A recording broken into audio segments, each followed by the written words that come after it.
Akalar, avtomat reskamiz, turvolli avtomat reskamiz qanaqa kesadi deganlarga xuddi mana shunaqangi, xudo xolasa shaklda ishlarimiz chiqadi.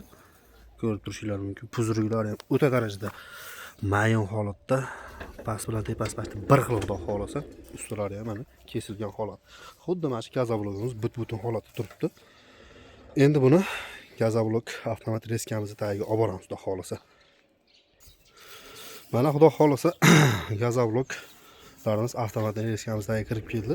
Tayyor holatda mana 220 holatiga kesishni boshlaymiz. Gazoblog reskamimiz shu. Qancha muddatda qanaqa kesadi degan aytib beramiz. Xudo xolasa.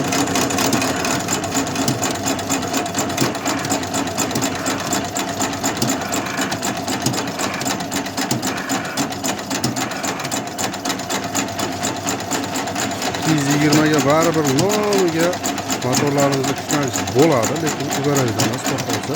O'shaning uchun manaqangi qo'lda boshqariladigan knopkalarimizni qilganmiz. 220 holatiga.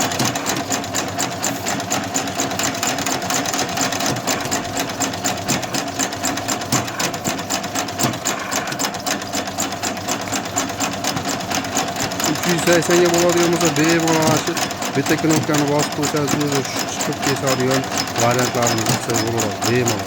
Ularimiz ana shu aytib o'tganimizdek lazerda bo'ladi, to'g'risi lazerni, o'zi lazer chustitib olgan bo'ladi.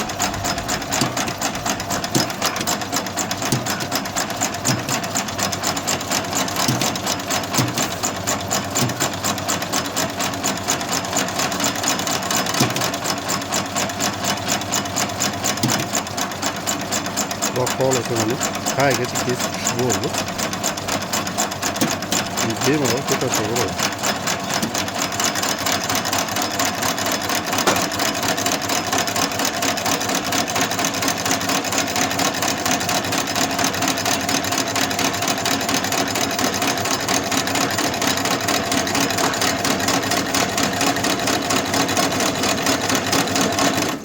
Mana shu o'zimizning seximizdan bo'layotgan video lavha.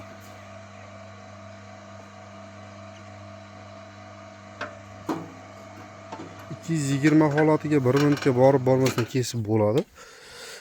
Bu mana kesilgan gazoblogimiz. Choklari ham xudo xolasa ideal holatda, o'ta darajada kesilishlari mana ko'rib turishingiz mumkin. Tagigacha xudo xolasa kesilgan holatda. Taramlari ham o'ta chiroyli holatda bo'ladi. Kimga shunaqangi apparat yoki gazoblog mahsulotlari kerak bo'ladigan bo'lsa, ekrandagi nomerlarga bemalol murojaat qilaverasizlar, xudo xolasa.